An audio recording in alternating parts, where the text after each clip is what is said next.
이번 시간은 러셀의 서양 철학사 여섯 번째 시간입니다. 여섯 번째 시간인데, 이 헤라이크레이토스 하면 여러분들이 고등학교 때 교양 시간 그런데 잠시 배웠지요. 만물의 근원은 물이다.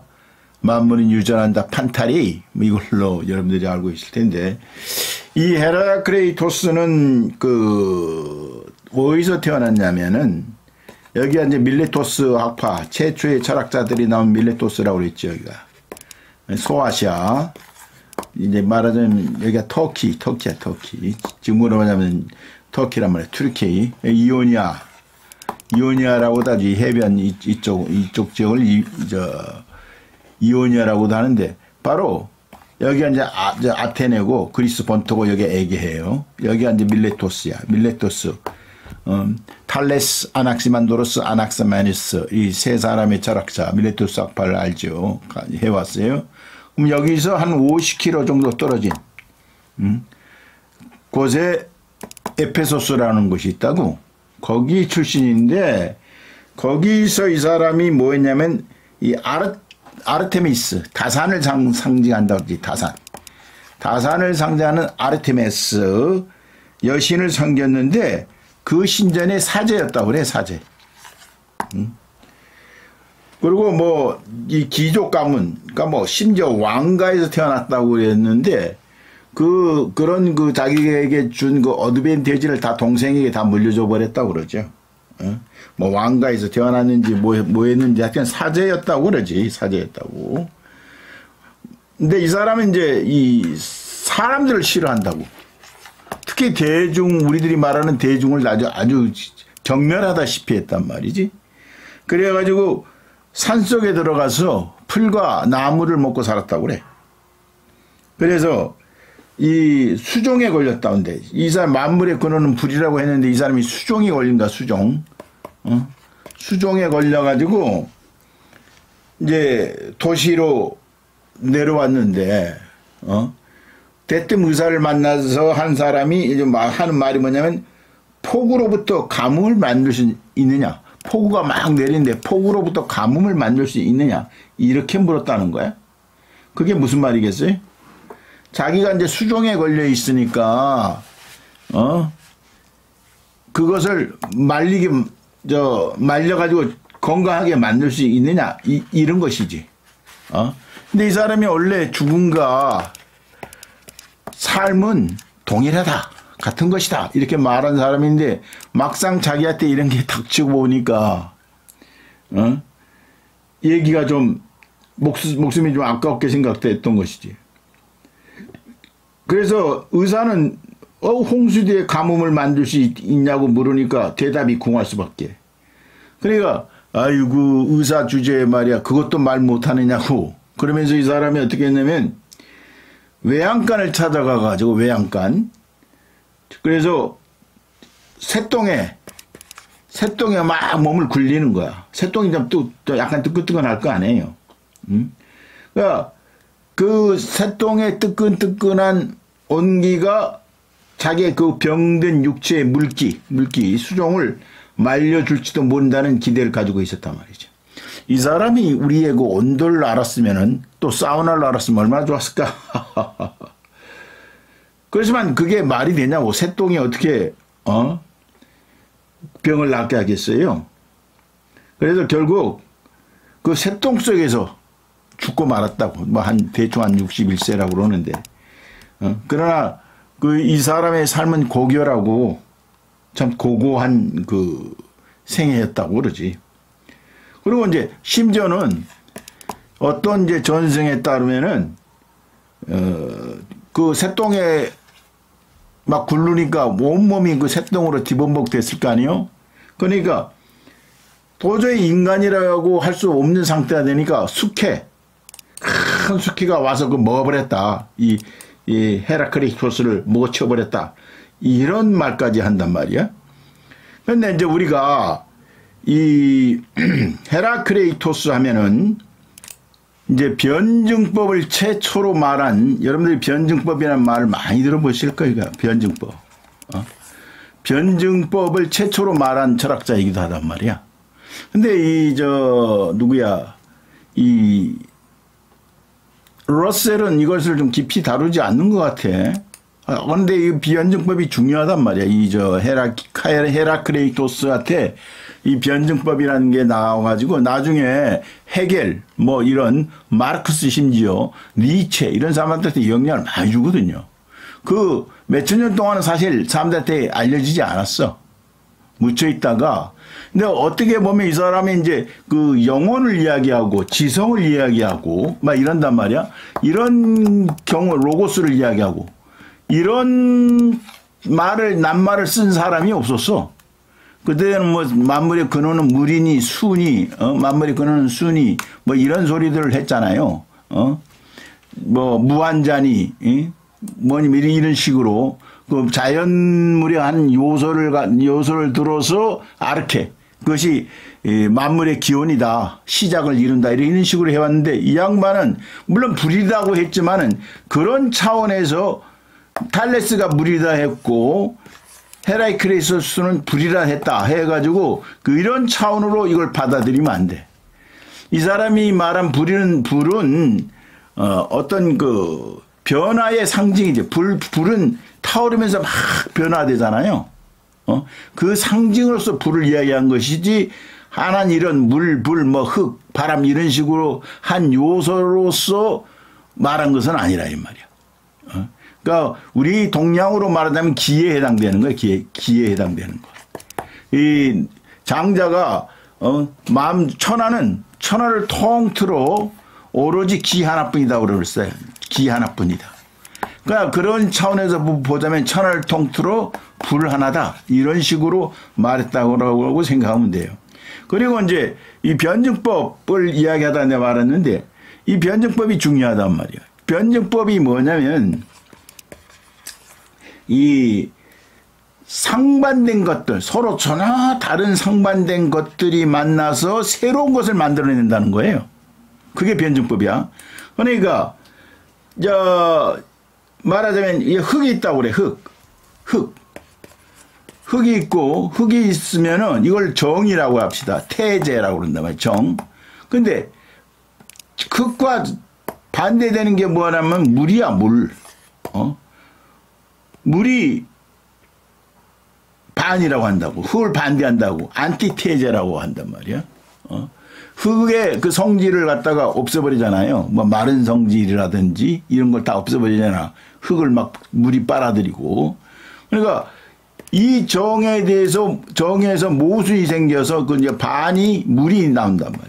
근데 정하고 반이 돼서 끝내버리는 게 아니라 대립된 거 아니야. 흙하고 물과 서로 상반된 거, 상극이란 말이야. 말하자면. 그런데 흙과 물이 서로 만나면 어떻게 돼요? 진흙이 되죠. 진흙이 되잖아. 그럼 진흙은 진흙으로 끝나느냐? 그렇지 않지.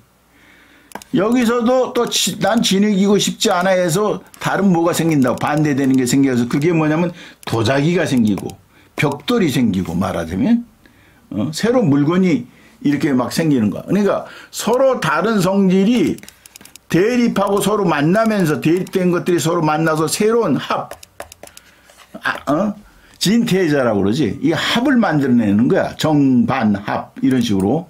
그러니까 우리가 이 세상에서 저건 모순되는데 저건 반대되는 건데 이거 A와 반대되는 B를 보면 저 B를 타도해 버려야겠는데 이게 아니고 이것이 서로 대립되지만은 새로운 C를 만들어낸단 말이야. 그렇죠? 진흙은 또 도자기를 만들어내고 벽돌도 만들어내고 그릇도 만들어내고 이런다. 이런 식으로 반대되는 것들이 서로 상반되는 것들이 서로 부딪혀서 말하자면 만나서 이 새로운 것을 창조해내는 것이지. 그것이 그래서 쭉 나가는 것이 그것이 이제 변증법이라고 우리가 하는 거예요. 또 이제 우리가 모든 것은 변화한다. 모든 것은 변화한다라고 했는데 이 양반이 이제 했다는 말이 뭐야? 같은 강물에 두 번 발을 담글 수 없다고 그러죠. 왜냐하면 이 강물이 흘러가고 있어. 내가 여기다 발을 담갔어. 이 강물은 한강이면 한강인데 이 물은 다르잖아. 계속해서 내려오는 물은 다르단 말이야. 그러니까 같은 물일 수는 없어. 이름은 한강이지만. 그리고 이 발을 담그는 내 자신도 계속해서 시시때때로 세포가 변하고 있다고. 그러니까 끊임없이 이게 변화하는 것. 만물은 변한다. 사실 근데 이것을 이 헤라이크레이토스가 이렇게 저렇게 이제 남긴 말들을 우리가 단편, 토막글이라고 그러는데 플라톤이 이제 그런 것을 보고 이런 말을 한 거예요. 만물은 모든 것은 변한다. 이 플라톤이 정리해서 한 말이지 이 사람이 그렇게 딱 잡아서 그렇게 한 말은 아니란 말이지. 그러니까 그것을 잘 알아야 돼요. 그러니까 어쨌든 변화와 모순이 세상을 이루는 원리다. 변화와 모순이. 왜 이렇게 모순된가 세상은. 이렇게만 부정적으로 볼 것이 아니라 그런 것이 아까도 말했지만은 세상이 모순 속에서 발전한다고 봤다고. 이것이 이제 변증법의 원리라는 것이죠. 이게 대립하면서 상반된 요소들이 대립하면서 새로운 상태로 나가는 것. 그러니까 결국 뭐야? 헤라크레이토스의 변증법적 사고라는 건 뭐야? 그 think라는 생각이란 뭐야? 대립하는 것들이 결국 투쟁하면서 조화를 이루어서 변화를 만들어내는데 그것이 바로 모든 것의 본질이다. 이런 말을 이제 한 것이죠. 이제 해결에 와서 이제 이 변증법은 어떻게 바뀌느냐? 어떻게 이제 설명이 되느냐면은 해결은 역사라는 것을 어떻게 보냐면 정신 혹은 이성이라 할 수 있겠죠. 이것이 스스로를 실현해 나가는 과정이다. 정신이 스스로를 실현해 나간다. 이게 뭔 말이야? 그러니까 이 정신을 왜 절대 정신이라고 그러는데 이것이 이제 자기를 이렇게 인식하면서 이제 이성이면 이성, 정신이 자기를 인식하면서 발전한다는 거야. 그래서 이제 그것을 이제 이렇게 설명하면 이렇게 되는 거예요. 예, 우리가 정신의 출발을 말하면은 이제 그것을 이제 주관적 정신이라고 하는데, 정신이 초기에는 자기가 무엇인지 자신의 가능성을 자각하지 못한 상태에 있는 것이죠. 그래서 이 단계에서는 정신이라는 게 뭐냐면 이 자아와 외부 세계를 구분하지 못해. 아이들처럼 말이지. 아이들이 자아와 외부 세계를 구분하지 못한단 말이야. 구분하지 못하고 어떤 하나의 통합된 상태에 그냥 어쩡쩡하게 머무르는 그런 시기란 말이야. 그런데 여기서 이제 갈등은 물론 나타나지 않는데 이 과정에서 이제 스스로 어떤 한계를 느껴. 그리고 이제 모순을 발견하면서 다음 단계로 넘어간다고. 스스로 이렇게 말하자면 발전하는 거예요. 스스로 정신이. 그것은 이제 두 번째가 주관적 정신에서 이제 객관적 정신으로 나가겠죠. 이거 외부 세계와 이제 구별을 시키는 거야. 자아를. 그래서 사회적 제도, 사회적 제도나 법, 윤리 등 이 개념이 이제 형성되는 거죠. 그렇죠? 그런 것이 이제 나타난다고. 그러니까 이 시기에는 개인이 이제 사회와 갈등을 하는 거야. 그러니까 자아와 말하자면 외부 세계가 갈등이 일어나면서 아까쯤에 내가 말한 정반합의 논리로 이제 발전하는 거야. 그러니까 우리가 반이라고 어떤 거에 대해서 저 반대만 해. 그래서 저 반대자를 때려 죽여야지. 이래서는 안 된다는 거예요. 이것이 말하자면 반이 있어야 합으로 새로 창조되는 합으로 나아갈 수 있는 거라고. 아까도 말했지만 흙만으로 도자기가 만들어지지 않죠. 물이 있어야 되잖아. 흙은 흙에서 물을 보자면 흙의 입장에서 물을 보자면 상극인데 결국 물이 있어야 진흙이 되고 이것이 도자기가 되고 벽돌이 되고 말하자면 그릇이 되고 이런다는 거야. 그러니까 우리가 이 세상에서도 저건 왜 이렇게 시끄러워? 왜 반대자들이 이렇게 많아? 그러니까 정상적인 정반합의 시스템을 보자면 국회라는 게 그래. 여당이 있고 반대되는 야당이 있고 그래서 더 좋은 단계로 나아가야 되는 거야. 이게 좋은 단계로 안 나갈 때 문제가 되는 것이지 왜 그 반대자들을 왜 야당은 반대만 하느냐 이렇게 봐서는 안 된다는 거죠. 그 반대가 있기 때문에 발전하는 그 합이 나오는 거야. 말하자면 그릇이 나온다는 말이야. 그릇이 나온다는 것이죠. 그러니까 그런 모순, 우리가 보기에는 모순이지만은, 북한 사람들이 와서 보면, 위에서 그냥 팍 누르면 되는데 무슨 반대 야당을 두고 저러느냐, 이렇게 볼 거 아니야? 근데 그것은 모르고 하는 소리죠. 그러니까, 마지막 단계는 이제 객관적 정신이 이제 갈등이 종합이 되는 거야. 갈등이 이제 딱 계속되지 않고, 절대 정신이라는 고차원의 이제 상태, 자각 상태로 딱 올라가는 거야.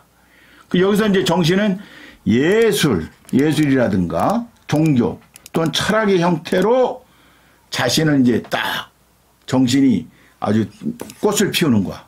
실현한다고 그러는 것이죠, 그것이. 그러니까 이 단계에서는 모든 모순이 이제 해소가 되는 거야.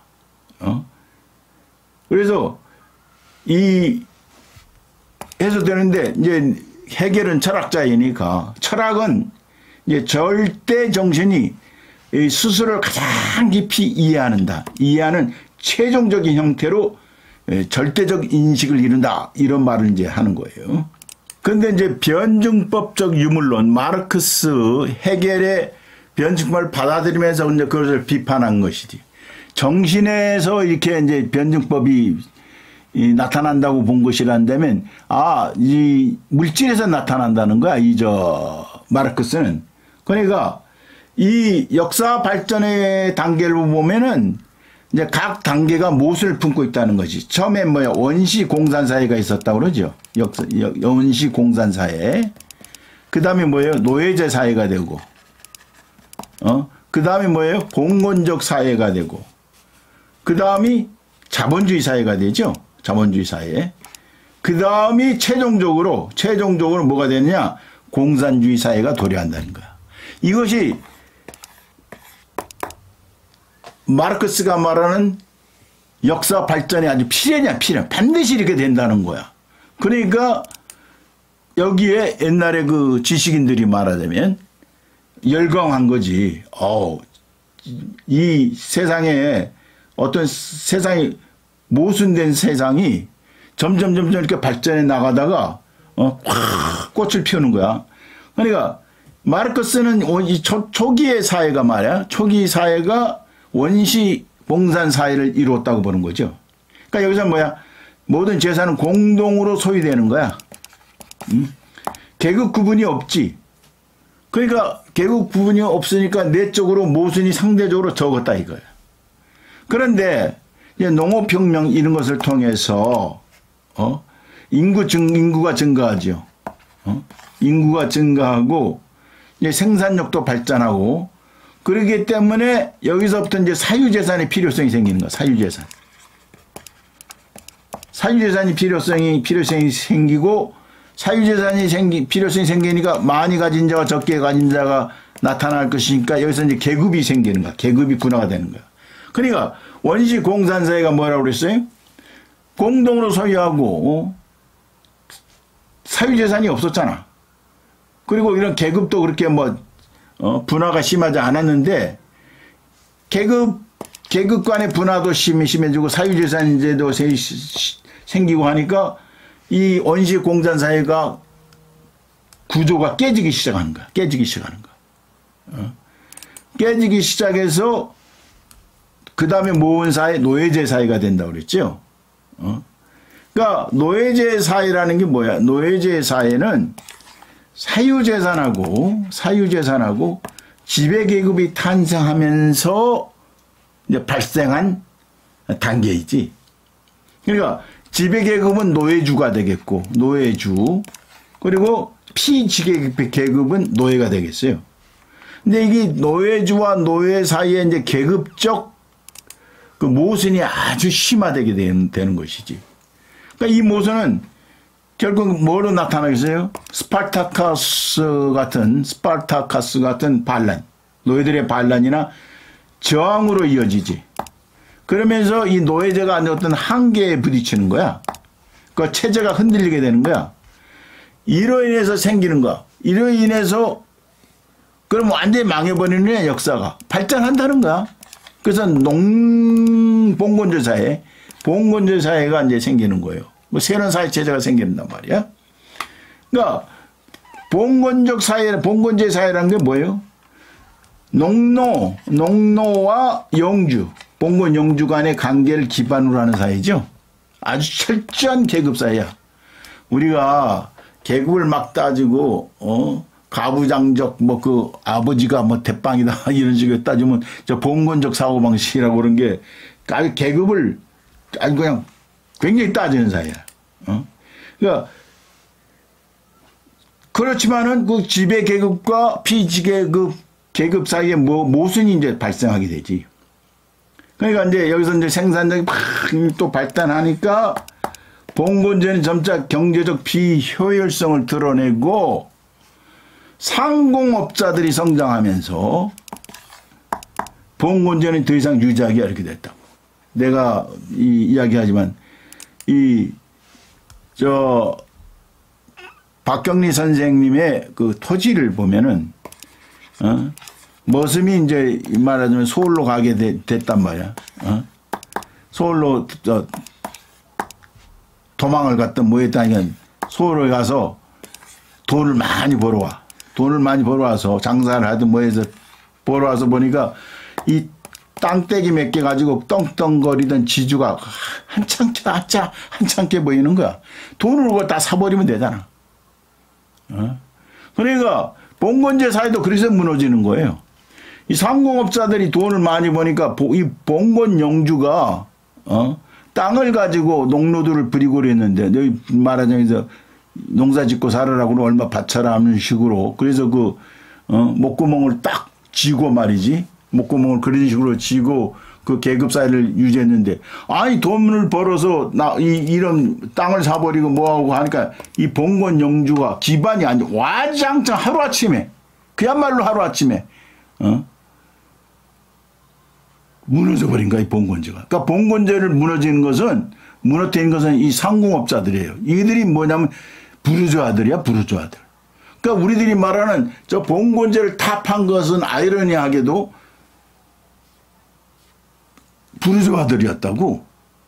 부르주아들이 봉건제 사회를 무너뜨린 거예요. 그러니까 막스가 그런 거야. 역사에서 엄청난 일을 했다는 거야. 이 부르주아들이. 봉건제를 무너뜨리는 역사적에서 아주 엄청난 일을 했다고 띄워준단 말이야. 근데 그 다음에 그러면 이 자본주의 사회가 도래하죠. 말하자면 이 부르주아들의 사회. 그러니까 자본주의는 뭐야? 이 생산수단, 생산을 해낼 것, 뭐 공장이면 공장, 기계면 기계를 소수의 자본가들이 이제 소유하고 노동자 계급, 말이 노동자지 노예죠. 노동자 계급은 이제 자신의 노동력을 판매하는 거지. 나는 얼마짜리다. 예를 들자면 목수나 또 뭐 미장이 뭐 이런 사람들도 가격이 다르잖아요. 목수가 굉장히 비쌀 거야. 그런 식으로 노동력을 판매하는 체제라 이거. 그러니까 이 자본주의 사회에서는 어떻게 돼요? 주요 모순은 자본가와 노동자 사이의 관계에서 이제 착취가 발생하는 거죠. 착취가. 예를 들자면 어떤 물건을 만들면은 그것이 5시간이면 만들 수 있는데 그럼 5시간 만들어서 나오는 이득을 노동자가 먹고 살게 딱 알맞은 거야. 근데 그것만 해줘서는 안 되죠. 이 돈을 댄, 이 자본을 대고 이 생산수단을 댄 자본가에게 돌아가야 할 목이 있을 거 아니야. 그것을 우리가 그것을 이제 잉여노동이라고도 하고 자기가 필요한 목 이외의 목철 일을 해줘야 된다고. 이 50 정도 5만 원 정도 5시간 정도 일을 했다면 10시간, 12시간 그 정도 더 느려서 이 생산수단을 소유한 이 자본가에게 돈을 바쳐야 돼. 노동을 바쳐야 돼. 그러니까 이 노동 착취라는 말이 나온 거예요. 그러니까 이런 모순이 자본주의 사회의 그 불안정성을 낳으면서 결국 노동계급은 이제 투쟁을 하는 거지. 투쟁을 해가지고 공산주의 사회로 이행하게 된다. 이게 다 변증법이에요. 변증법이잖아. 자본가가 정의를 한다면 거기에 대해서 반인 안티테이제인 노동자가 나온다. 이런 식으로 해서 이제 말하자면 그 모순이 계속 그 사회를 갈등하면서 전쟁을 하면서 말하자면 발전하는 거야. 그래서 이제 공산주의 사회가 도래하는 거야. 여기 공산주의 사회는 이제 계급이 물론 없지. 계급이 없고 모든 생산수단이 공장이면 공장 기계가 어떤 소수의 자본가들에 의해서 독점되는 게 아니고 노동자면 노동자들의 공동 소유가 된다 이 말이야. 그러니까 마르크스는 말이야 이 단계가 딱 이르게 되면은 더 이상 모순이 발생하지 않는다. 그래서 모든 사람들이 필요에 따라서 자원이 배분된다고. 내가 이만큼 뭐가 필요합니다. 능력에 따라서 일하고 필요에 따라서 자본이 배분된다. 이것이 바로 마크스가 말하는 변증법적 역사 발전이라고 하는 거예요. 역사 발전. 그러니까 각 단계가 모순을 통해서 스스로 한계를 드러내죠. 원시 공산사회는 공산사회. 한계를 드러낸다고 모순을 통해서. 모순이 생긴단 말이에요. 꼭 사회는. 그냥 노예제 사회. 노예제 사회 또 모순이 생겨가지고 봉건적 사회. 봉건적 사회는 또 모순이 생겨서 이른바 자본주의 사회. 자본주의 사회도 또 모순이 생겨서 이제 공산주의, 최종적으로 공산주의 단계가 된다. 이것을 과학적 변증법이라고도 해요. 이건 과학이다, 이거. 그러니까 옛날 지식인들이, 이것은 말하자면 과학과 같은 것이가 우리가, 싫든 좋든 이건 반드시 이런 세계로 돌아온다. 이래 도래한다. 이래가지고 이제 공산주의 사상에 빠지기도 하고 그랬던 거예요. 이제 그것이 바로 이 헤라이크레이토스로부터 그런 변증법이라든지 그런 게 비롯됐다. 이렇게 이제 보게 되면은 이게 이 헤라이크레이토스가 얼마나 대단한 철학자라는 걸 알 수 있지. 자, 이제 러셀의 이야기입니다. 요즘에는 고대 그리스인에게 접근하는 두 가지 상반된 태도가 일반화되었다. 하나는 르네상스부터 최근에 이르기까지 실제로 취하던 보편적 태도로서 그리스인들이 최초로 가장 우수한 사상과 예술을 전부 창조했고 현대에는 감히 꿈조차 꾸지 못할 초인적 천재성을 지녔다면서 그들을 미신 숭배에 가까울 정도로 추앙한다. 그리스인들을 참 사실 그렇게 취급들 하지. 내 자신도 그런 면이 없지 않아 있단 말이야. 대단하지. 다른 하나는 과학의 승리와 낙관적인 진보 사상에서 영감을 받은 태도로서 고대인의 권위를 악몽으로 여기면서 이제 고대인이 이룬 공적들을 대부분 있는 것이 최선이라고 주장한다. 자, 다른 하나는 뭐예요?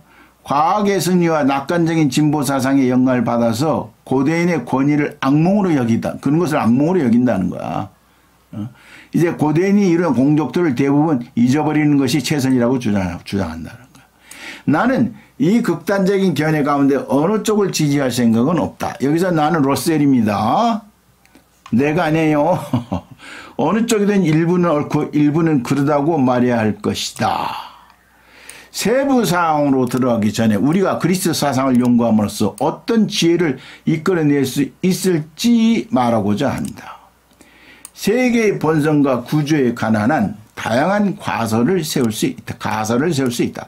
형이사학은 기존의 다양한 가설을 전차 다듬어 함의를 끌어내고 경쟁 가설의 지지자가 강력히 제기한 반론에 응수하기 위해 각 가설을 정확히 명확하고 체계적으로 표현하려고 애쓰는 가운데 진보했다.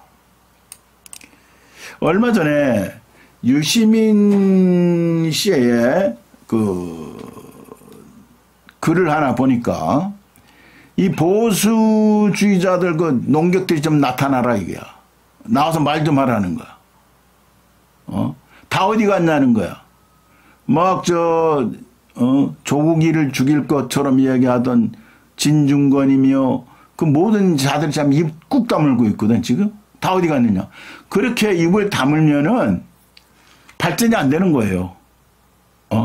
그네들이 이 진보가 이런 얘기하면 보수도 이런 아주 논리 정연한 얘기를 해야 되는데 아니 아주 유튜버라든지 쌍스러운 녀석들이 나서 쌍스러운 소리만 막 해야 된단 말이야. 억지 소리만 깨끗이 지른다고. 그걸 또 윤석열은 그것만 본다네. 그런 극단적인 쌍소리나 해야 되고 막 악닥이나 쓰는 얘들의 유튜브를 들어놓아서 보고 있으니까 얘가 무식한 놈이 정신이 더 형편없어진다고. 좀 폐허가 되어버렸단 말이야. 폐허가. 우리나라 큰일 났어요 정말. 빨리 그 자식을 끌어내려야 되는데. 경쟁 가설의 지지자가 강력히 제기한 반론에 응수하기 위해서 각 가설 제약이 명확하고 체계적으로 표현하려고 애쓰는 가운데 진보하는 거야. 근데 그게 없어 우리나라는 지금. 이러한 형이상학적 체계들 각각에 따라 우주를 이해하는 일이야말로 상상력을 자극하는 기쁨이며 독단에 빠지지 않게 하는 해독제이. 게다가 가설들 가운데 증명할 수 있는 것이 전혀 없다 해도 각 가설에 모순이 없게 만들고 가설을 알려진 사실들과 일치하도록 만드는 것이 무엇인지 찾는 과정 속에서 진정한 지식을 얻을지 모른다. 이게 이제 바로 말하자면 아까 저 정반합, 변증법을 말하고 있는 거야 사실은. 근대 철학을 지배한 가설들은 거의 대부분 그리스인들이 처음 생각해냈는데 추상적인 문제를 다루면서 그리스인들이 보여준 풍부한 상상력과 독창성은 아무리 높게 평가해도 지나치지 않다. 내가 그리스인들에 관해 말해야 할 내용은 주로 이러한 관점에서 비롯된다. 근데 이제 그리스가 오랫동안 몇천 년, 2000년 이상인가? 다른 페르시아나, 여러 가지 다른 나라들의 지배를 받았잖아요. 그러니까, 이네들이 오늘날 현대의 그리스인들은 자기 조상들이 정말 그렇게 대단했다는 걸 모른다는 거야. 그게 맥이 끊어져 버린 거야. 이네들은 오히려 그리스가 대단하다고 하는데 밖에 나와서 보면 자기네는 그걸 실감을 못 한다고 그래요. 그럴 수밖에. 그 맥이 완전히 끊어져 버렸거든. 근데 이제 유대인들은 그에 반해서 어디에 그렇게 끌려가고 잡혀가고 그렇게 고난을 받으면서도 성서를 놓지 않고 그 정체성을 놓지 않는 거죠. 어디서나 몇천 년 지나도 그 성서가 주는 그 얘기는 똑같을 거 아니야. 그거를 항상 들여다보고 또 탈무드도 들여다보고 또 안식일 지켜라라든가 이런 규례를 딱 어디 가나 어디로 쫓겨가고 어디에서 뭐해도 그리스인들은 히브리인들은 지킨단 말이야. 유대인들은. 그러니까 오늘날 와도 걔네들은 그렇게 나라까지 다 날아가 버리고 그야말로 뿔뿔이 디아스포라라고 그러지. 디아스포라. 뿔뿔이 흩어졌어도 정체성을 잃지 않았다는 것이지. 그것이 이제 큰 차이점이에요. 이 그리스와 이제 히브리인들의. 나는 그리스인들을 다양한 이론의 창시자로 생각한다. 그들이 만들어낸 이론은 독자적으로 생명을 유지하고 성장했으며 처음에는 다소 유치했지만 2000년이 넘는 긴 세월을 지니는 동안 줄곧 살아남아 발전된 이론으로 거듭났다.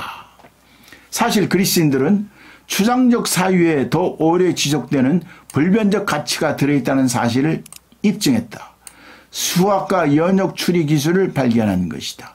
특히 기하학은 그리스인의 독창적인 발명품인데 기하학이 없었다면 근대과학은 성립될 수 없었을 것이다. 플라톤의 아카데미 그 학교 입구에 뭐라 쓰여 있다고 그러죠? 기하학을 모르는 자는 들어오지 마라. 이런 이 정도니까.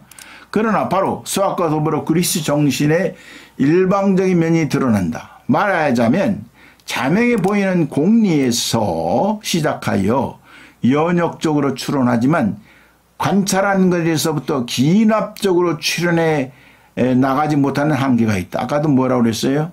큰 이야기에서 작은 이야기들을 이렇게 해 나가는 게 연역이고 작은 이야기들, 작은 어떤 개별적인 사례에서 큰 어떤 이야기를 만들어내는 것. 그것이 기납이에요. 연역적 반비에 사용하는 거두은 성과는 고대 세계를 잘못된 길로 이끌었을 뿐만 아니라 근대 세계를 주도한 사상을 대부분 잘못된 길로 빠뜨렸다. 그러니까 이게 뭔 말이야? 어떤 큰 얘기를 해놓고 사실은 이 작은 얘기들을 무시해버리고 다른 얘기를 제대로 못하니까 잘못된 길로 빠지게 되는 것이다. 그것만을 신봉하게 되는 것이야. 말하자면 하나님은 존재한다. 아주 명확하다는 거야. 이 사람들이 자명하다는 거야. 뭐 말할 것도 없다는 거야. 그러나 실제 현실에서 보면은 이런 경우 근데 아우슈비츠 그런 것을 본다든가 신이 어디 있느냐 그때 그랬잖아요. 우리도 세상 살아가면서 하나님을 믿는다는 사람들도 내시면 어휴 신이 어디 있어? 이런 경우도 막다리 뛰게 된다고 말이야. 그러니까 그 연역적 방법이라는 것이 참 그런 문제를 발생하는 거예요. 그 자잘구레한 개별적인 사례를 보자면 글쎄 하나님이 있다고 해야 되나? 이런 이제 의문이 끝없이 나오는 것이지. 다른 이유는 별도로 치더라도 바로 이러한 이유로 그리스인을 미신적으로 숭배하는 것은 잘못이다. 과학적 방법은 그리스인들 가운데 몇 사람이 최초로 암시하기는 했으나 그리스인들의 기질에 맞지 않는 낯선 방법이었다. 따라서 지난 4세기 동안 일어난 지성사의 발전을 가소평가하면서까지 그리스인들에게 영광을 돌리려 한다면 근대적 사회를 이해하기 어렵다. 그리스인이든 다른 누구든 숭배하지 말아야 한다는 사실을 보여주는 더 일반적인 논증도 있다. 어떤 철학자를 연구할 때 가져야 할 올바른 태도는 그를 숭상하지도 경멸하지도 말고 이론 가운데서 믿을 만한 점을 알아낼 때까지 우선 일종의 가설로서 저건 가설이야 공감을 표현하는 것이다. 그래야만 비판적 태도를 회복할 수 있는 이러한 태도는 가능한 이제까지 주장하던 의견을 포기할 수도 있는 정신 상태를 닮아야 한다. 경멸이라는 것은 가설로서 공감을 표현하는 데 방해가 되며 숭상은 비판적 태도의 회복에 방해가 된다는 거야. 무엇을 갖다 경멸하기 시작하면은 그 공감할 수가 없잖아요. 그 방해가 돼. 경멸부터 하면은. 또 숭상을 한단 말이야. 그러면은 비판적 태도의 회복에 방해가 되겠지. 두 가지 점을 꼭 기억해야 된다. 연구할 만한 가치를 지닌 의견이나 이론을 내놓은 사람은 어느 정도 지성을 갖췄다고 할 수 있지만 아무도 어떤 주제에 대해서 완결된 최종적인 진리에 도달할 수는 없다. 어떤 지성인이 분명히 불합리한 견해를 표현할 때 우리는 그의 의견이 어떤 식으로 참인지 입증하려 해서는 안 되고 어떻게 참인 것처럼 보이게 되었는지 이해하려 노력해야 한다.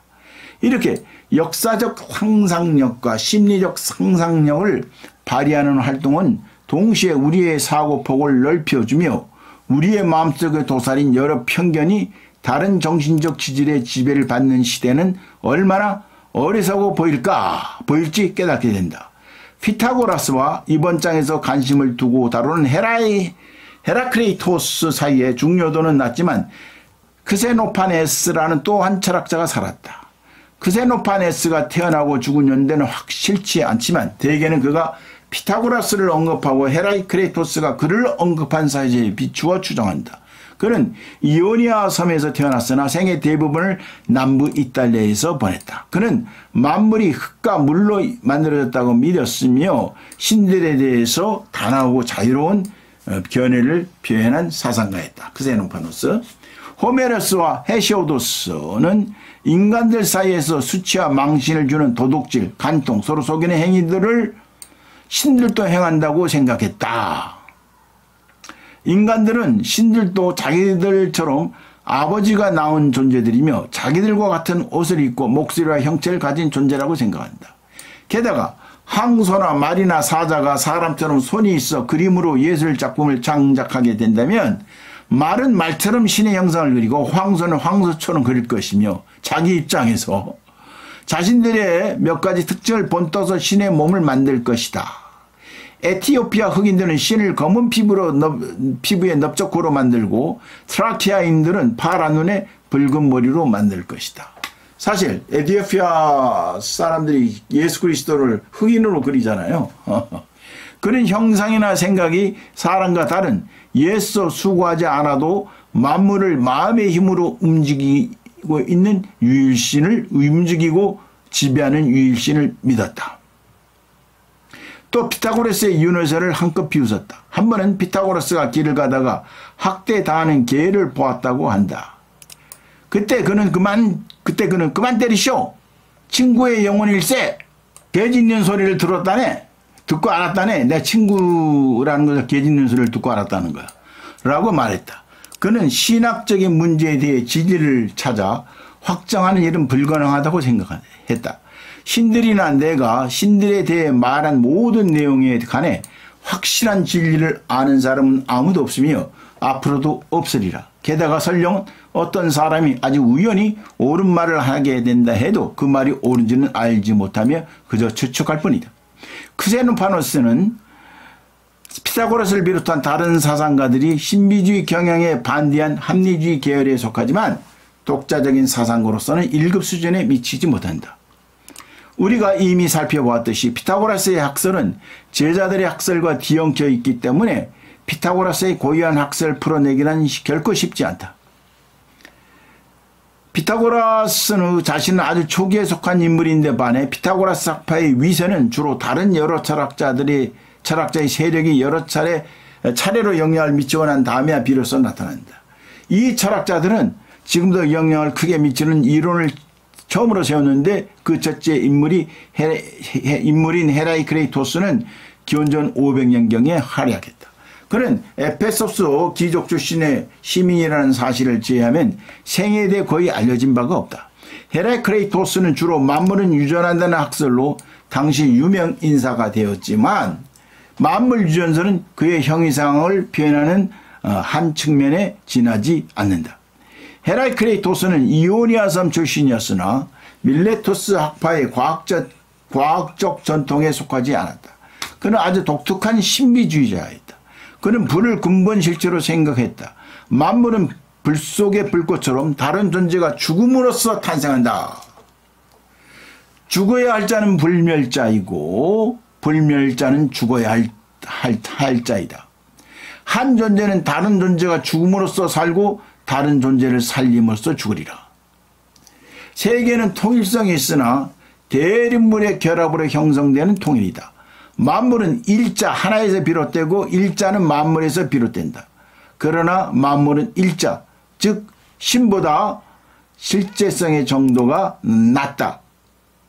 헤라이크레이토스의 작품 가운데 후대에 전해진 작품에 따르면 그는 온화한 사람이 아니었다.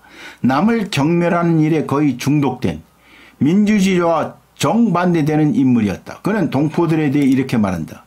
성년에 이른 에페소스인들은 도시를 풋내기들에게 맡기고 목매달아 죽어 마땅하다.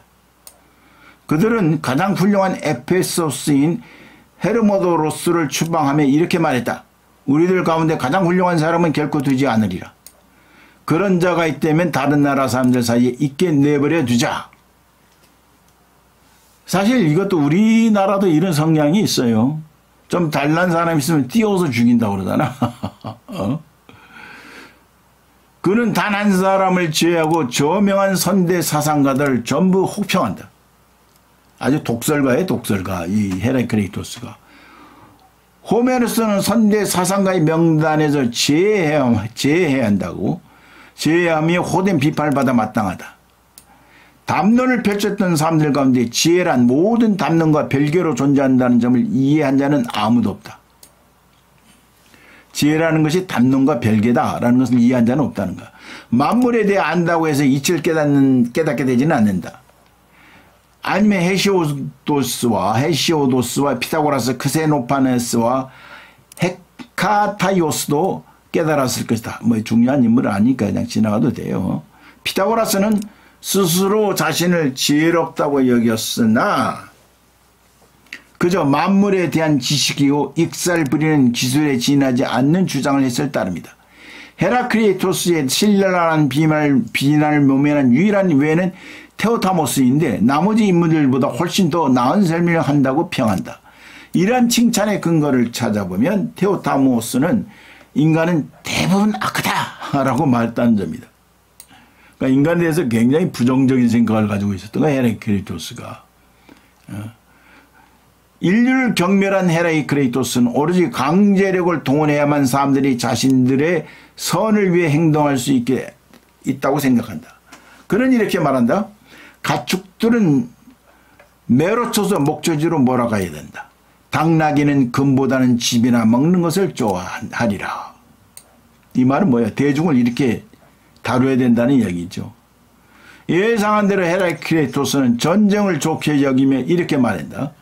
전쟁은 만물의 아버지요 만물의 제왕으로 어떤 존재는 신이 되게 하고 어떤 존재는 인간이 되게 하며 어떤 자는 노예가 되게 하고 어떤 자는 자유민이 되게 한다. 이 말은 이제 그 니체에게서도 이런 말이 나타나요. 니체가 자라투스트는 이렇게 말했대. 이런 말 한단 말이야. 전쟁을 일으키는 삶을 살라. 낡은 삶에 무슨 가치가 있는가? 그 어떤 전사가 보호와 아낌을 받기를 원하는가? 나는 너희들을 보호하지 않으며 아끼지도 않는다. 나는 너희들을 진심으로 사랑한다. 전쟁을 하고 있는 나의 형제들이요. 그러니까 전쟁은 이렇게 보는 거야. 니체는 삶을 생산하는 과정이고 노동이라는 것은 낡은 삶을 생산하는 과정이래. 그러니까 이 사람은 노동보다는 전쟁을 하라는 아주 어려운 말을 했어. 그러니까 이 사상이 이런 게 말하자면 헤라크레이토스한테 받은 거라고. 자, 나도 이제 그런 말을 했어. 전쟁 중에 사랑하라고. 이 말은 뭐냐면 닥터 지버그 같은 것을 보면은 전쟁을 하잖아요. 그럼 거기서 우리가 사소로운 것을 계산하면서 저 사람 돈 많이 버나 저 사람 뭐 하나 이런 걸 따지지 않아. 저 사람이 정말 저 사람의 그 실체가 그대로 보이는 거야. 따뜻한 사람, 안아주고 싶은 사람, 보호해 줄 사람 이런 것으로 온 감정으로 다른 것이 전쟁 때는 그런 게 필요가 없는 것이거든. 그렇죠? 그런 걸로 계산할 뭐가 아니야. 그러니까 그런 게 다 사라져버려. 그러니까 전쟁 영화나 이런 거, 전쟁 영화 볼 때 그 로맨스라는 게 있잖아요. 계산하고, 밀당하고 뭐 이런 게 없잖아. 그냥 뜨겁게 사랑하는 거야. 로미오와 줄리엣도 전쟁 중에 사랑한 거 아니야. 그 두 집안이 전쟁하고 있었던 거 아니에요. 거기서 뭘 밀당이 어디 있어. 그 일주일 동안 이야기지. 그 러브 스토리가. 로미오와 줄리엣이 만나고, 사랑하고, 결혼하고,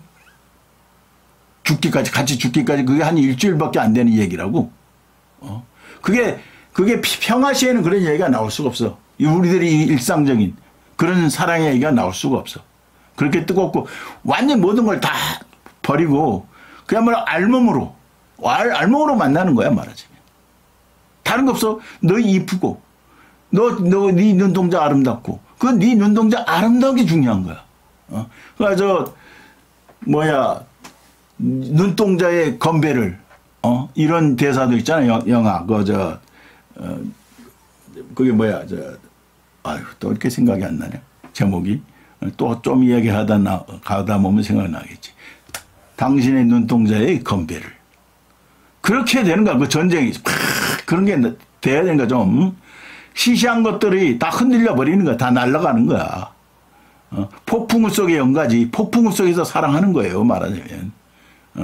폭풍 속에서 뭘 따지겠어. 그러니까 전쟁은 만물의 아버지요. 만물의 지향으로 어떤 존재는 신이 되게 하고 어떤 존재는 인간이 되게 하며 어떤 자는 노예가 되게 하고 어떤 자는 자유민이 되게 한다. 이렇게도 말하기도 한다.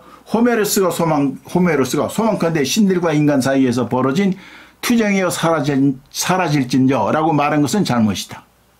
그는 자신이 우주의 파멸을 기도하고 있었음을 알지 못했다. 왜냐하면 그의 기도가 이루어졌다면 만물도 소멸했을 것이기 때문이다. 내가 이제 이 다음 페이지로 이렇게 넘어갈 때 정지를 시키고 문장을 읽기 때문에 조금 어색할 수 있어요. 이해하세요. 그는 또 이렇게 말한다. 전쟁은 만물의 공통된 것이고 투쟁이 전쟁의 정의이며 만물은 투쟁을 통해 생성하고 소멸한다는 사실을 알아야 된다. 이게 이제 헤라이크레이토스의 아주 독특한 사상인 거죠.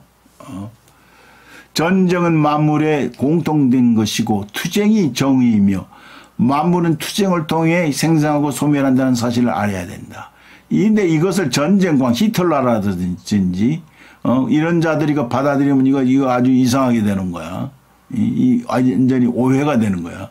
헤라이크레이토스의 윤리는 일종의 거만한 구역주의로서 니체의 윤리와 매우 흡사하다. 그는 영혼이란 불과 물이 혼합된 존재이며 불과 물이 혼합된 게 뭐예요? 기름이죠. 기름. 불타는 성질이 있고 물의 성질, 액체의 성질이 있잖아. 그러니까 버닝 워터라고 그러는 거야. 기름을. 영혼이란 불과 물이 혼합된 존재이며 불은 고귀하고 물은 비천하다고 생각한다. 거의 불로만 이루어진 영혼은 마르고 밝다. 마르고 밝은 영혼은 가장 지혜롭고 가장 선한 영혼이다. 영혼이 젖으면 쾌락을 느낀다. 술에 취한 사람은 비틀거리고 어디로 발을 디뎌야 할지도 모르고 자기 영혼을 젖어들게 하면서 풋내기 여색에게 끌려다닌다. 영혼이 물로 변하면 죽게 된다. 누구나 자신의 가슴에서 솟아나는 욕망에 맞서 싸우기는 어렵다. 그러나 욕망하는 바가 무엇이든 영혼의 대가를 치르게 마련이다. 이렇게 이제 헤라이크레이토스의 말은 상당히 이렇게 어려워. 그런데 이제 마이틴 하이데거 같은 사람은 뭐라고 그러냐면 헤라이크레이토스의 사유는 너무나도 충만해서 그것에 대해 객관적으로 올바른 해석이라는 걸 시도해봤자 다 부질없는 짓이다. 이렇게 말했단 말이야. 굉장히 어려운 말인데, 그러니까 그 충만하다. 뭔가 몰라도 뭔가 풍성하게 사실 느껴져. 사람들이 바라는 바를 모두 얻는 것이 그들에게 좋지만은 않다. 누군가는 헤라이크레이토스가 자기를 이겨내고 얻은 힘에 가치를 부여하여 중심에 위치한 대망에서 벗어나 미망에 빠뜨리는 정념을 경멸한다고 말할지도 모른다. 헤라이크레이토스가 당대 종교들, 적어도 바쿠스 교에 대한 태도는 대개 적의로 가득한데 과학적 합리주의자가 품을 만한 적대감은 아니었다. 그는 자신만의 종교를 믿으면서 당시 유행하던 신학을 얼마간 자신의 학설에 맞춰 해석하기도 하고 무시하지 못할 조소를 보내며 거부하기도 한다. 컴포드에 의하면 헤라이크레이토스는 바쿠스 숭배자이고 프라이더로에 의하면 신비의식의 해석자이다. 나는 헤라이크레이토스와 관련된 단편들에서 이들의 견해를 뒷받침하는 근거를 찾아내지 못했다. 예컨대 그는 사람들 사이에 퍼진 신비의식들은 신성하지 못하다고 말한다. 이것은 그가 부정한 깨끗하지 못한 종교가 아니면서 또 기존의 신비의식과 상당한 거리를 둔 색다른 신비 종교의 가능성을 염두에 뒀다는 뜻이다. 선동학교의 민중을 지나치게 조소하지만 않았어도 그는 종교개혁가가 되었을 법하다.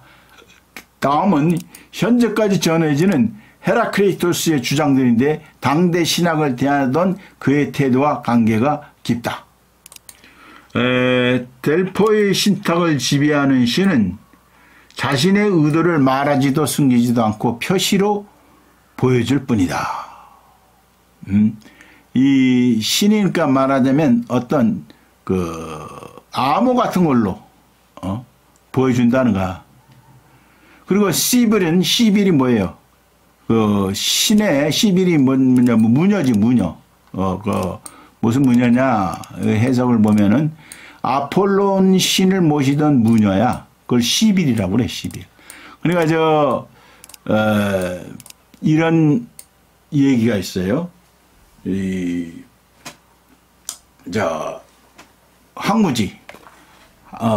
항무지를 쓴 그 영국 시인, 노벨 문학상도 받았던 엘리어트의 그 항무지 시집에 이 시빌의 얘기가 처음으로 딱 나온다. 로마 시인이 쓴 그 시를 딱 말하자면 에피그램으로 딱 띄운다고.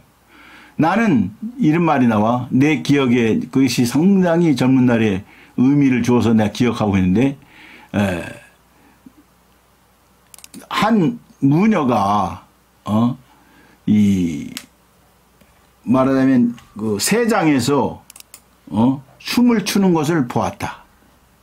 한 무녀가 세장에서 춤을 추는 것을 보았다. 이 동네 꼬맹이들이 그 무녀 이 시빌에게, 아폴론 모시는 이 시빌에게 네 소원이 뭐냐라고 물었더니 난 죽고 싶다 그랬다는 거예요. 그런 시야. 이게 뭔 말이냐면 한 무녀가 조롱 속에서, 새들을 가두는 조롱 속에서 갇혀서 이 동네에 이 무녀가 있어. 무녀니까 춤을 춰야 될 거 아니야. 그리고 아폴론 신의 말을 대신 예언하는 거예요. 예언자예요. 말하자면 예언자. 얼마나 대단해. 아주 특별하고, 특별한 엘리트이기도 하지. 이런 식으로 말하자면. 특별한 사람이야. 그런데 이 아폴론 신한테 사랑을 받아가지고 네 소원을 내가 이뤄주겠다. 네 소원이 뭐냐? 그렇게 물었어. 아폴론 신이. 그런데 이 시빌이 소원을 잘못 말한 거예요. 무슨 말이냐면 그 인간과 신을 구별하는 그 가장 구별이 되는 점이 뭐냐면 신은 불멸이고 불사 죽지 않고 인간은 필멸 반드시 멸하고 죽는다는 거죠. 그런데 죽지 않게 해주십시오 말이자면 영생을 주십시오 그랬다고. 영생을 주소서. 이게 잘못된 거야. 왜 잘못됐냐면 그래 영생을 줬더니 어떻게 됐냐면은 세월이 쫙 흐르잖아. 한 시간이 흐르니까 이 꼬부랑된 허리가 점점 몸이 늙어지면 몸이 작아지잖아요. 키도 작아지고 몸이 막 구부러지고. 세월이 무수한 세월이 흐르니까 이 시빌이 이렇게 세 장에 갇힐 정도로 작아진 거야. 영생을 달라고 하니까 그런 결과가 된 거예요. 죽지 않고 죽지도 못하고 계속 늙어가다 보니까 세 장에 갇히게 되는 거야. 그러니까 무녀니까 춤을 추는 거야. 이 세 장에 딱 가둬가지고 어떤 사람이 이제 이 동네 저 동네로 이걸 데리고 다니면서 사람들한테 구경을 시키는 거야. 그 안에서 무녀는 춤을 추는 거야. 그 조롱 안에서. 그러니까 꼬마들이 아폴론 신처럼 묻는 거예요. 아폴론 신이 뭐라고 물었어요? 넌 무엇을 원하느냐? 이랬잖아. 아폴론 신이. 그러니까 나는 영생을 원합니다. 이랬잖아요. 죽지 않기를 원합니다. 이렇게 했던 거 아니에요? 그러니까 동네 꼬마들이 가는 곳마다 뭐라고 묻냐면 이 무녀에게 딱 그 조롱에 가까이 되고 무녀야 넌 뭘 원하니? 하고 이제 묻는 거야. 그러니까 무녀가 뭐라고 그러겠어요? 옛날 그 아폴론 신한테 말했듯이 영생을 주십시오. 이렇게 말 못하고 뭐라고 말하냐면 난 죽고 싶다 그래. 아이들이 문야에 넌 뭘 원하니? 하니까 난 죽고 싶다. 와, 이게 나한테 굉장한 충격이었어. 나는 이제 나름대로 이걸 해석을 했거든. 젊은 날에. 이 말은 뭐냐면 엘리트가 엘리트임을 포기하는 선으로 난 본 거야. 로마 얘기 하겠지만 앞으로 내가 이제 이 로마 얘기를 주로 하겠지만 로마 멸망에 이제 여러 한두 가지가 아니에요. 로마가 왜 멸망하게 됐는가. 예. 그 중에 하나가 뭐냐면 엘리트들이 대중화되어 버렸다는 거야. 무슨 말이냐면 플라톤도 그런 말을 하는데 대중은 이 말하자면 등불을 든 자, 별을 가리키는 자 말하자면 별을 봐라. 저기 별을 봐라. 너희들 반하는 자를 싫어한다는 거야. 대중은 이 엘리트들의 그 말을 싫어한다는 거야. 안 들으려고 그래. 왜냐하면 자기들의 일상을 평범한 일상을 깨트리는 것이거든. 자기들 일상만 그냥 이야기하면 돼. 그 이상을 나간 것을 소위 말해서 비범해지는 걸 싫어하는 거야. 비범해질 수도 없거니와. 그렇게 말하는 자들을 싫어해요. 그러니까 예수 그리스도가 그렇게 말하잖아. 내가 세상에 온 것은 너희들에게 평화를 주려 온 줄로 알지 마라. 생각하지 마라. 나는 칼을 주러 왔고 불을 지르러 왔다. 흔들어야 돼. 내가 아까도 말했죠. 전쟁 중에 사랑하라고. 흔들어야 돼요. 흔들지 않으면 사람은 그 평범함 속에 평범한 일상에 갇혀 살아. 파고가 없어서면 안 돼. 계속 갈등이 있고 이렇게 막 흔들려야 되는가 뭔가. 그래야지 이 범속함이 사라지는 거예요. 그러니까 말세 때가 되면 예수 그리스도가 뭐라 하냐면 먹고 마시고 시집가고 장가 가더니 이렇게 말한다고. 노아의 홍수 때 노아가 별을 가리킨 거야. 말하자면 야 곧 큰 대홍수가 일어난다. 그러니까 뭐 미친놈이죠. 하늘을 보면 저거 뭐 햇볕만 짱짱 비치는데 좀 미친놈이라고 그랬잖아. 그러니까 별을 가리키는 자를 무엇인가를 애원하는 자, 무엇인가를 말하는 자를 싫어한다고, 경멸하고. 그러면서도 먹고 마시고 시집가고 장가 갔던가 일상 속에 빠져버렸던 거예요. 그러니까 예수가 그런 말한가. 뭐 노아의 때 먹고 마시고 시집가고 장가 가더니 홍수가 났다. 이제 이런 말을 하듯이 또 다른 이런 소위 때가 오면은 그런 위기가 오면은 사람들은 먹고 마시고 시집가고 장가 간단 말이야. 그러니까 이 로마에서 엘리트들이 별을 가리키는 자들이를 싫어하니까 예언자들을 싫어하고 그러니까 말하자면 그런 특별한 엘리트를 싫어하고 그러니까 에이 나도 쟤네들처럼 먹고 마시고 시집가고 장가 가자 하면서 그 대중 속으로 뛰어든 거예요. 엘리트들이. 그 자기들의 그 특별한 의무 별을 가리키고 등불이 돼야 되는데 그것을 다 꺼버린 거야. 등불이면 등불을 꺼버린 거야. 그러니까 로마가 어두워질 때 어디로 가야 될지를 몰랐던 거야. 이 사람들이. 응? 어디로 가야 될지를 몰랐던 거예요. 그래서 내가 난 죽고 싶다라는 게 평범해지고 싶다는 거 아니에요. 영생을 얻었다는 것은 비범해졌다는 거 아니야. 그런데 그걸 포기해버린 거야. 아, 이렇게 비참하게 늙어서 이렇게 조롱당하고 사느니 차라리 죽는 게 낫다. 평범하게 되는 게 낫다. 평범선언이거든. 그러니까 나는 젊은 날이니까 저렇게 평범한 말을 해서는 안 된다고 문에게 저항을 했던 것이지. 만약에 저렇게 난 죽고 싶다고 엘리트들이 말하게 된다면 별을 가리키는 자들이 자기를 포기해버리고 저렇게 말하게 된다면 세상은 항무지로 되는 거 아니냐. 그래서 제목을 항무지로 잡은 거 아니냐. 그러니까 내가 논리에 비약까지 했었어요. 젊은 날이 그랬단 말이야. 그러니까 시빌은 화려하게 치장하거나 향료를 쓰지도 않은 채 미쳐 날뛰는 입으로 음울한 일들을 쉴 새 없이 쏟아내는 목소리는 천년을 넘어 퍼져나가게 하고 그녀가 모시는 신에게 감사한다. 영혼은 하데스의 냄새를 맡는다. 이 영혼이라는 말을 한 사람도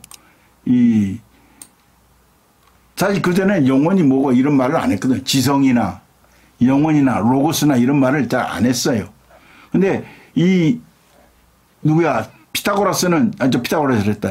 헤라크레이토스는 영혼이란 말을 하는가. 영혼은 하데스 저승의 냄새를 맡는다. 하데스가 저승. 더욱 위대한 죽음은 더욱 큰 몫을 받는다. 그러니까 죽음의 고통을 못 본 자들은 신이 된다. 밤에 또 돌아다니는 자들, 마법사, 바쿠스 사제, 그리고 포도주 축제의 무녀들, 비전의 전파자들, 비밀스러운 어떤 말하자면 얘기, 그의 전파자들. 사람들 사이에 퍼진 신비의식들은 신성하지 못하다. 또 사람들은 마치 어떤 사람의 가족과 대화를 나누듯이 신이나 영웅이 무엇인지 알지도 못하면서 신상이나 영상에 대고 기도한다. 그들은 죄의 행렬을 지으며 부끄러운 낭근 숭배의 창가를 디오니소스에게 바친 행위가 아니었다면 가장 수치스럽고 풍기를 문란하게 하는 짓을 벌였을 것이다. 그런데 하데스는 그들이 미쳐서 숭배하고 포도축제를 벌이는 디오니소스와 같은 신이다. 그들은 부질없이 피로 자신들을 더럽혀 영혼을 정하려 든다. 이것은 마치 진흙탕 속에 빠진 사람이 진흙탕에다 발을 씻으려는 짓이나 마찬가지다. 그런 짓거리를 보는 사람이라면 누구나 그를 미쳤다고 생각할 것이다.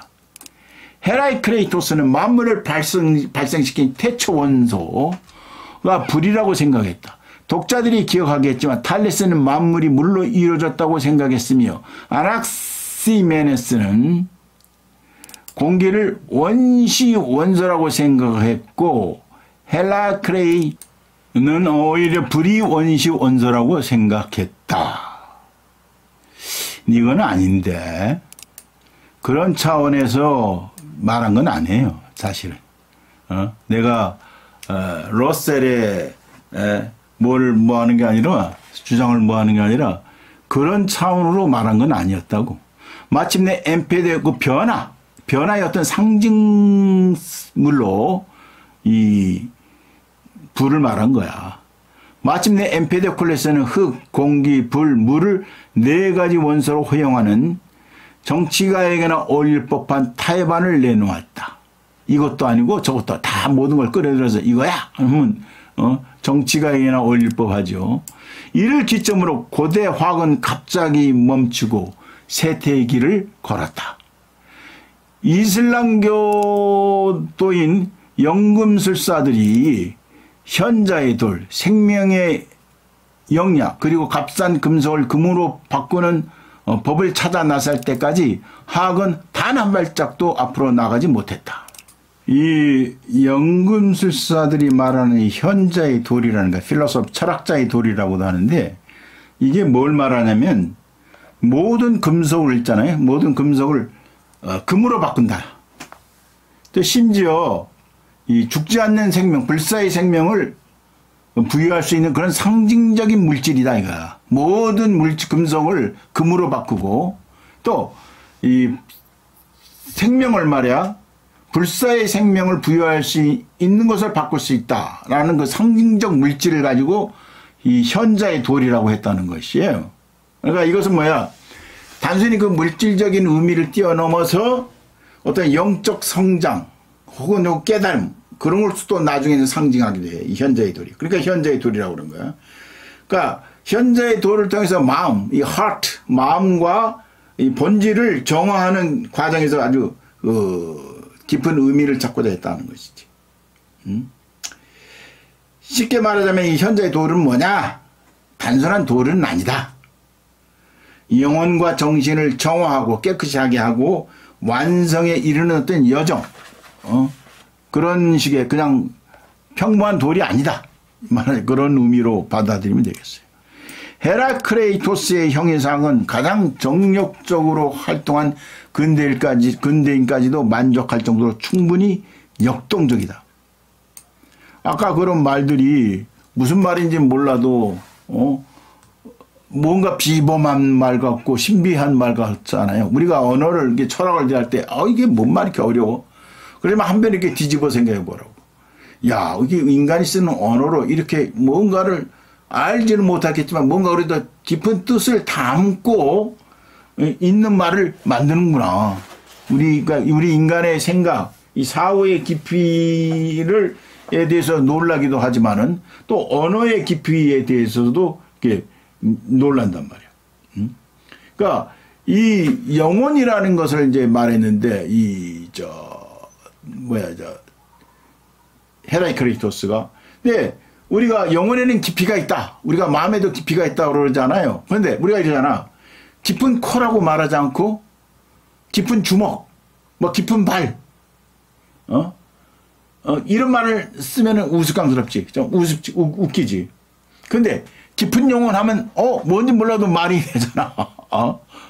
깊은 영혼 하면은 그러니까 이게 뭐야? 바로 이런 차원에서 이 헤라크레이토스를 이해를 하도록 해야 된다고.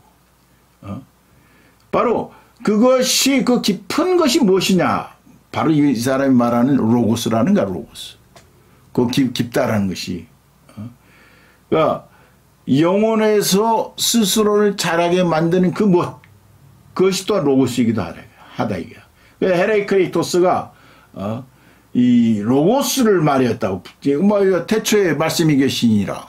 그것도 로고스 아니에요? 대체 로고스가 있었다고 요한복음이 말하고 있지만 이미 로고스를 언급한 사람이 바로 이 헤라이크레이토스다 이가. 그러니까 이 헤라이크레이토스가 한 말 중에서 이 눈과 귀는 나쁜 증인이다. 말귀를 알아듣지 못하는 영혼을 가진 한에서 말귀를 알아듣지 못하는 사람들한테 눈으로 보고 귀로 듣는 거 그건 다 나쁜 증인이라는 거야. 결국 아무리 보고 아무리 귀로 들어도 말귀를 못 알아들으면 그게 뭔 소용이 있느냐는 것이죠. 그러니까 이 세계는 만물에 대해 똑같으며 신이든 인간이든 어느 누구도 창조하지 않았다. 이게 중요한 거야. 이게 놀라운 생각이었어. 우리가 기존의 모든 생각들을 보면은 누가 무엇을 창조했다는 식으로 나가잖아요. 말하자면 창조도 뭐가 어디서 또 생겼다는데 이 사람은 뭐냐면 누구 신이든 인간이든 누구도 창조하지 않았다는 거야. 왜 예전부터나 애초에 그냥 있었다는 거야. 그냥 처음부터 처음부터라고 할 것도 없이 그냥 시작도 끝도 없이 있었다는 거예요. 하지만 세계는 일찍이 불이었으며 지금도 불이고 앞으로도 언제나 살아 움직이는 불로서 법칙에 따라 타고 꺼지기를 반복한다. 불이 변형되어 최초로 나타난 존재가 바다이며 바다의 절반은 땅이고 절반은 해오리 바람이다. 이러한 세계에서는 끊임없는 변화를 기대할 수 있는데 헤라이크레이토스는 바로 영원히 계속되는 변화를 믿었다. 그런데 만물이 끊임없는 흐름 속에 있다는 학설보다 훨씬 더 중시한 학설이 하나 더 있는데 대립물의 혼합 학설이다. 헤라이크레이토스는 이렇게 말한다. 사람들은 다양하게 변하는 존재가 어떻게 자신과 일치하여 조화를 이루는지 알지 못한다. 조화는 활과 리라, 악기죠. 리라처럼 대립하는 힘의 긴장을 조율하는 것이다. 투쟁이 중요하다는 그의 신념이 대립물의 조화 이론과 연결된 까닭은 대립물이 투쟁 속에서 조화를 이루기 위해 운동하는 가운데 결합하기 때문이다. 세계는 통일되지만 통일은 바로 이질성에서 비롯된다. 그러니까 우리가 이 활을 보면 활을 쫙 당기면은 이 손이 앞으로 쭉 가죠. 활을 당기면은 앞으로 쫙 내미는데 활은 반대로 당기잖아. 그러니까 서로 반대로 가잖아. 활과 하사는 반대로 당기면서 서로 대립하는 힘의 긴장이야. 그렇죠? 그러니까 그런 것이 반대로 가면서 딱 할 때 힘이 나온다는 것이지. 세계는 통일되지만 통일은 바로 이질성에서 비롯된다. 쌍을 이루는 사물은 온전하면서 온전하지 않고 함께 모이면서 떨어지며 조화로우면서 조화되지 않는다. 그거는 이따금 마치 통일성이 이질성보다 더 근본적인 것으로 말하곤 한다. 선과 악은 하나이다. 신에게는 모든 일이 공평하고 선하고 옳지만 인간이 어떤 일은 그르고 또 어떤 일은 옳다고 주장한다. 오르막길과 내리막길은 똑같은 길이다. 이게 재밌는 말이죠. 이거는 노자의 사상과도 통하는데, 자, 여기 오르막이 있지. 근데 내려오면은 내리막길이 되는 거야. 같은 길이. 그러니까 오르막과 내리막은 똑같은 길이야. 사람이 관점이 따라서 이렇게 달라질 뿐이야. 하나야, 하나. 통일, 하나인데 이렇게 다르게 보인다는 것이지. 신은 낮이자 밤이며, 겨울이자 여름이며, 전쟁이자 평화이며, 배부름이자 굶주림이다. 이 차원에서 다 생각해 봐요. 낮과 밤이 따로 있는 게 아니지. 하나지, 하나. 그런데 신은 불이 향료와 섞일 때 제각기 내는 향기에 따라 여러 이름으로 불리듯이 다양한 모습으로 나타난다. 그러니까 리그베다에 이런 유명한 말이 있어요. 인도의 그 오래된 경전이죠. 진리는 하나이나 현자들은 다양한 이름으로 그것을 표명한다. 그렇죠. 진리는 하나이지만 누구는 이렇게도 말하고 저렇게도 말하고 한단 말이야. 인도사는 현자는 어떻게 또 다르게, 노자는 또 이렇게 말하고 도라고 말할 것이고, 예수 그리스도는 하나님이라고 말할 수도 있는 거고, 여러 가지 이렇게 진리는 하나이지만 다양한 모습으로 나타난다고. 그런데도 결합돼야 할 대립물이 없다면 통일도 없을 것이다. 대립물은 우리에게 좋은 것이다. 아까도 제가 이야기했지만 물과 흙은 상반되는 것이 상극인데 하나로 합쳐지면 그 대립물이 진흙이 돼서 그릇이 되고 벽돌도 되고 도자기도 되고 그런단 말이야. 이러한 학설은 대립물의 종합으로 나아가는 해결 철학의 씨앗을 품고 있다. 헤라크레이토스의 형이상학은 아낙시만드로스의 경우처럼 우주적 정이라는 개념의 지배를 받는데, 우주의 정에 따라 대립물의 투쟁은 어느 한쪽의 완전한 승리로 끝나지 않고 언제까지나 계속된다. 만물은 불과 교환되고 불은 만물과 교환되는데, 상품이 금과 교환되고 금이 상품과 교환되는 것과 같은 이치이다. 불은 공기가 멸해야 살고 공기는 불이 멸해야 살며, 그렇죠? 불은 공기를 사르면서 살잖아, 사실.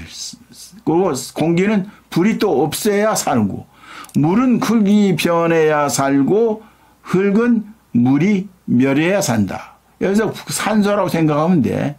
불은 산소가 멸해야 살고 공기는 불이, 산소는 공기가 멸해야 산다. 이런 식으로 이제 이해하면 금방 들어오죠. 물은 흙이 멸해야 살고 흙은 물이 멸해야 산다. 태양신도 한도를 넘지 않을 것이다. 태양신이 한도를 넘으면 정의의 여신을 섬기는 신녀 에리니에스가 그를 찾아낼 것이기 때문이다. 우리는 전쟁이 만물에 공통된 것이며 투쟁이 정의라는 것을 알아야 한다. 그렇다 해서 우리들이 말하는 건 생 전쟁을 찬양하는 것은 아니에요. 헤라이크레이토스는 신은 신들과 구별된다고 거듭 주장한다. 인간이 하는 일은 지혜롭지 못하지만 신이 하는 일은 지혜롭다. 신은 인간을 어린이 아이를 부르듯이 아기라고 부른다. 가장 뛰어난 현자도 가장 아름다운 원숭이가 인간에 비하면 추하기 짝이 없듯이 신에 비하면 한 마리 원숭이에 지나지 않는다. 신이란 따져볼 것도 없이 우주적 정의의 화신이다. 만물이 유전한다는 학설은 헤라이크레이토스가 제시한 가장 유명한 학설로서 플라톤이 테이아테토스에서 묘사했듯이 헤라이크레이토스의 제자들이 매우 강조했다. 당신은 같은 강물에 두 번 발을 담글 수 없는 까닭은 당신이 같은 강물에 두 번 발을 담글 수 없는 까닭은 늘 새로운 강물이 당신에게 흘러들기 때문이다. 태양은 날마다 새로워진다. 흔히 변화의 보편성에 관한 헤라이크레이토스의 신념은 만물은 유전한다는 구절로 표현됐다고 생각한다. 그러나 이게 중요한 거예요. 이 구절은 워싱턴이 했다는 아버지 저는 거짓말을 할 수 없습니다 라는 말이나 웰링턴이 했다는 병사들이여 일어나 저들을 공격하라 그 하는 말처럼 헤라이크레이토스가 직접 한 말이 아닐 개연성이 높다. 헤라이크레이토스가 직접 한 말이 아니라고도 이제 거의 굳어졌죠. 플라톤 이전에 살았던 철학자들이 다 그렇듯이 헤라이크레이토스가 했다는 말도 단지 인용을 통해 알려진, 그것도 플라톤과 아리스토텔레스와 논박의 수단으로 인용한 내용이 대부분이다. 근대의 어떤 철학자가 경쟁자들과 벌인 논쟁을 통해서만 알려졌다면 어떤 일이 벌어졌을지를 생각해 볼 때 소크라테스 이전 철학자들이 얼마나 훌륭하고 경탄할 만한 인물들인지 짐작할 수 있을 터이다. 왜냐하면 그들은 적들이 퍼뜨린 악에 찬 어두운 과거가 가로막았는데도 여전히 위대해 보이기 때문이다. 그렇다고 해도 플라톤과 아리스토텔레스는 헤라이크레이토스가 어떤 존재도 항상 똑같지 않고 만물은 생성하며, 이 플라톤의 평가죠. 아무것도 고정불변하는 상태로 존재하지 않는다. 아리스토텔레스의 평가하고 가르쳤다는데 일치된 견해를 보여준다. 나는 이 학설의 논박에 더 큰 관심을 가졌던 플라톤과 연관지어 고찰하려 한다. 지금은 철학의 관점에서 탐구하지 않고 시인들이 무엇을 느꼈고 과학자들이 무엇을 가르쳤는지 탐구하겠다. 인간을 철학으로 이끄는 깊은 본능 가운데 하나가 영원한 존재를 추구하는 본능이다. 이러한 본능은 당연히 고향을 그리는 마음이나 위험을 피하려는 욕망에서 비롯된다. 우리는 불운이 겹치는 격변의 삶을 사는 사람들에게 영원한 존재를 추구하는 본능이 더욱 열정적으로 나타난다는 사실을 알게 된다. 종교는 두 가지 형태, 즉 신과 영혼 불멸을 통해 영혼성을 추구한다. 신에게는 변화 가능성도 변전의 기미도 없으며 사후 생명 역시 영원하고 변하지 않는다. 19세기의 유쾌함으로 말미암아 사람들은 정적인 생각에 반대하는 견해로 돌아서게 되었다. 이를 배경으로 발전한 현대 자유신학은 천국도 진보하며 신의 머리에서 진화한다는 믿음을 퍼뜨렸다. 그런데 이러한 사상 속에서도 영원한 요소, 즉 진보 자체와 진보의 내적인 목적이 변함없이 들어있다. 또 인간은 재앙을 겪고 나면 쉽게 예전의 초지상적인 희망으로 되돌아가려 한다. 지상의 삶에 절망하게 되면 평화를 구할 곳은 천국뿐인 셈이다. 시인들은 살아가는 것들 모조리 휩쓸어가는 시간에 힘을 한탄했다. 시간은 젊음을 부추기는 화려한 몸짓을 못 박아 고정하고 미인의 이마를 부주름지게 하며 진기한 자연의 진실을 먹고 사니 시간의 낯이 베어버릴 것 외에는 아무것도 서 있지 않다.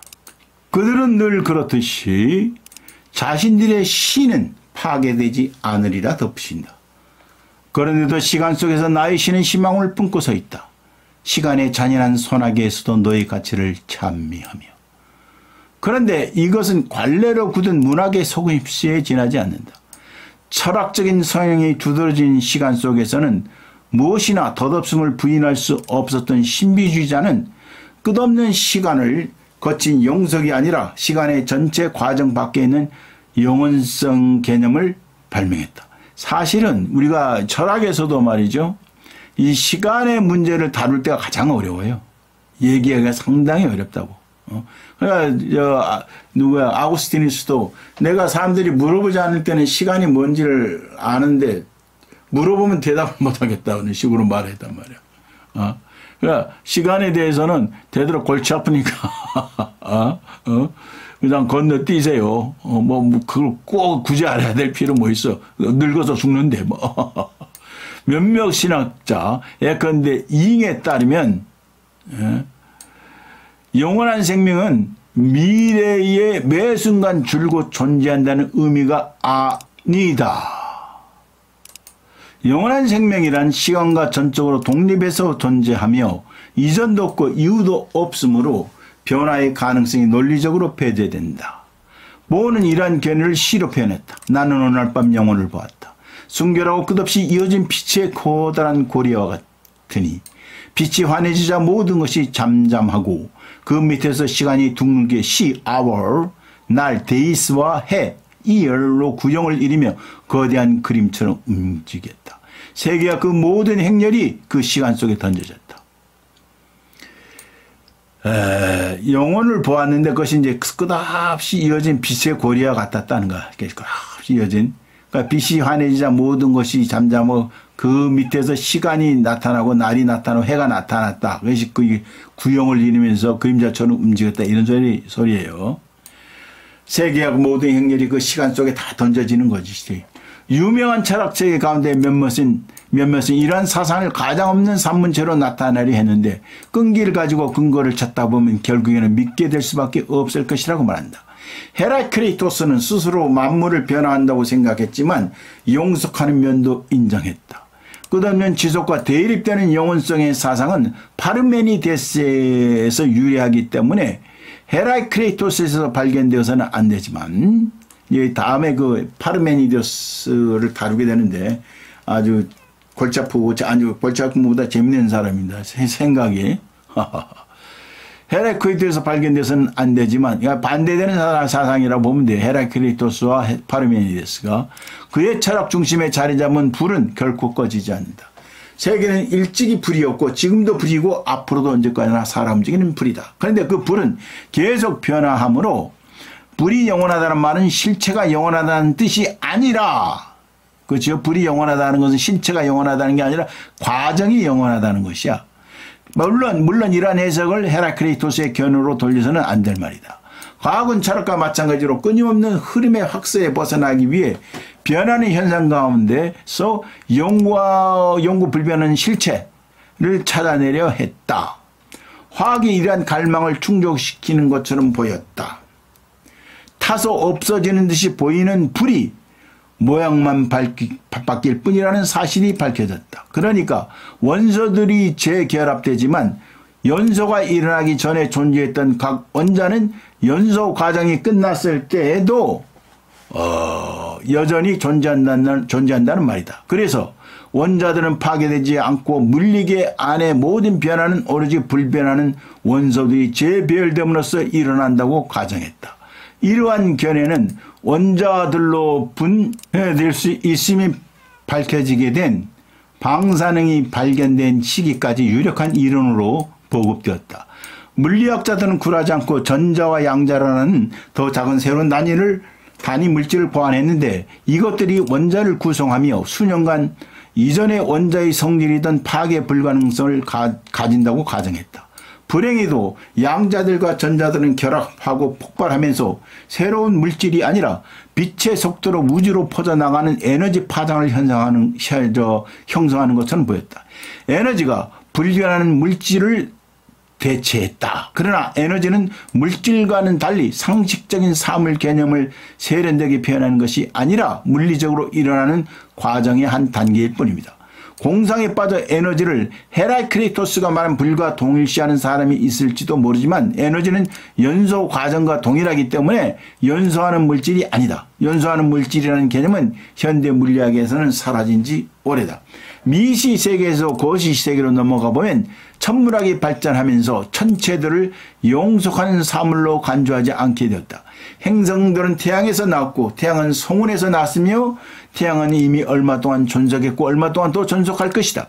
더 빠를 수도 더 느릴 수도 있겠지만 아마 약 1조 년 후에 태양이 폭발하면서 모든 행성은 파괴될 것이다. 그래서 적어도 천문학자들은 아마 지구 종말의 날이 더 가까워질 때 자신들이 계산한 대폭발의 시기에 착오가 있음을 알게 될 것이라고 말한다.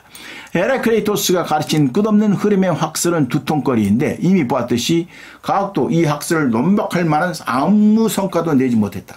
철학자들이 전력을 다해 이르려는 야망 가운데 하나는 과학이 소멸시킨 듯이 보였던 희망을 부활시키는 것이었다. 그래서 철학자들은 시간의 제구에 종속되지 않는 영원한 존재를 찾으려는 위대하고 끈덕진 탐구를 감행했다. 시간에 의해서도 어떻게 종속되지? 시간이 모든 것을 지배하잖아요. 시간이 흘러도 거의 종속되지 않는 영원한 존재를 찾으려는 위대하고도 끈덕진 탐구를 감행했는데 이러한 탐구는 파르메니데스와 더불어 시작된다. 그리고 여기서 이제 다루지는 않았지만 헤라크레이토스의 이제 중요한 사상 중에 하나가 성품이 수호신이라는 거야. 성품이 수호신이라는 거야. 우리가 성질이, 저 사람 성질이 그 운명을 결정짓는다 이런 말 많이 하잖아. 사주팔자도 그 성질을 보는 거야. 성품이 네 팔자를 결정짓는다는 거 아니에요. 그러니까 사람에게는 성품이 수호신이다 이런 말을 해. 그러니까 수호신은 이제 다이몬이라고 그러지. 다이몬이라고 그런단 말이야. 다이몬은 그러니까 이제 신적인 존재죠. 저 소크라테스가 그러잖아. 내 속에는 다이모니안이 있다고. 그러니까 이 신은 말하자면 운명을 부여한다고 사람들에게. 그러니까 좋은 다이몬이 내려준 운명이 행복이고, 나쁜 다이몬이 내려준 운명이 곧 불행이다. 그러니까 이 성품이 수호신이다 이 말은 뭐예요? 행복과 불행을 결정하는 것은 결정하는 다이몬이 다름 아닌 성품이라는 것이야. 성품, 신이. 여러분도 그렇게 생각해야 돼. 내 성품이, 내 성격이 신이라는 거, 내 운명을 결정짓는 신이라고 생각해서 성질을 잘 가져야, 성품을 잘 가져야 돼요. 사람의 운명이 태어날 때 미리 정해진 것이 아니라 성품에 따라서 달라진다는 뜻이다. 그러니까 좋은 덕을 쌓고 좋은 품성을 기르는 것이 행복의 비결이다. 이런 소리가 되겠어요. 이런 것도 옛날에 그 자연철학을 말했던 사람들 가운데서 그런 말을 하기 시작한 것이 바로 헤라크레이토스이기도 하다는 것을 아셔야 됩니다. 헤라크레이토스가 대단한 철학자라고 할 수 있겠죠. 다음은 이제 파르메니데스입니다. 로셀의 서양 철학사 제6번째 강독을 마칩니다.